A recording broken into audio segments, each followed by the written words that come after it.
అంటే సువాసనతో పాటు ఇండైరెక్ట్గా ఆరోగ్యాన్ని ఇవ్వడానికి ఇలా ఉపయోగపడుతుందని వేశారు.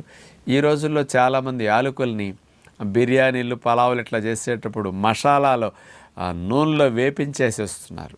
వేపేసరికి యాలకుల్లో ఉండే ఔషధ గుణాలన్నీ నశిస్తాయి. అలా వాడితే ఉపయోగం ఉండదు. మీరు ఎవరన్నా ఇలాంటి లాభాన్ని పొందదలిస్తే యాలకుల్ని తీసుకుని ఉదయం ఒక 2, 3, 4 ఆ యాలకుల గింజల్ని తొక్క ఊసేస్తాం. ఆ గింజలు వెళ్ళేటట్టు చేసుకోవాలి, ఒరిజినల్ యాలకులు.